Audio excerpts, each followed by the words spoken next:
Well, with me now, the political analyst and author of Hillary Rising, about you know Hill, Dr. James Boyes. Thank you for being with us, Thank you, James. Well, she didn't. She sank in the end, sadly, from possibly from the book's point of view. But Donald Trump is the coming man. He arrives in the UK this week. I mean, this is just a small example of the court of effect he can have on British politics. What do you make of his remarks? It's quite remarkable. I think they need to be held in context. He is, of course, doing an interview with The Sun ahead of his visit here. He hasn't actually quite put his thumb on the scales and say they should. He's obviously expressed an opinion. One wonders whether he is, quite frankly, I'm talking about Boris Johnson, yes, the only candidate that Donald Trump is actually particularly aware of. They do have a track record of history together. But it is unprecedented, I think, for an American president to try and intervene, not only in the selection of a prime minister, but a party leader.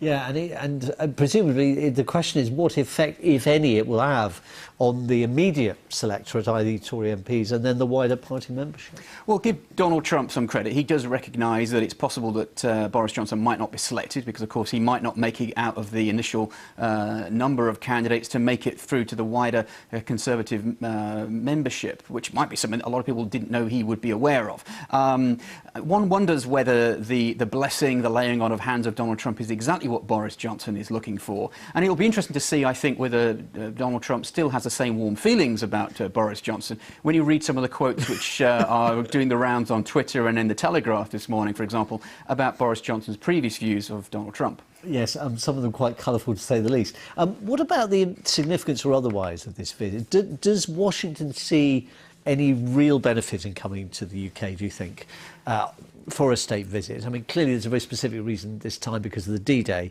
commemorations, but in terms of the relationship with the UK? Sure, it's one of my pet gripes. Every time that there is a state visit, there are always these discussions about, oh, you know, the end of the special relationship, it doesn't mean as much as it used to. Quite frankly, the intrinsic relationships between Great Britain at a military, political, cultural, historical level are not going anywhere, quite frankly. This is something a lot of people need to give more credence to. From a personal point of view, this is something that Donald Trump has been angling for. I think it means a great deal to him. It's notable that he's bringing his adult children with him on this trip because I think he realises the significance of the state visit and all that that entails. Now, the practical questions then are where the differences lie in terms of foreign policy.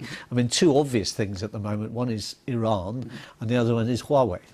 Sure, let's be honest about it. You know, the United States and Great Britain are not aligned on those two issues, but we've had great differences in the past. I'm sure many viewers won't remember, and neither do you and I, I'm sure, the Suez Crisis of 1956. But, you know, that was clearly, you know, the great point of departure effect for US and Great Britain's foreign policy. We rebounded from that. If we disagree, quite frankly, about whether a Chinese telecom company should be allowed to engage in our Wi-Fi 5G network, that seems rather small potatoes compared to Suez, I think.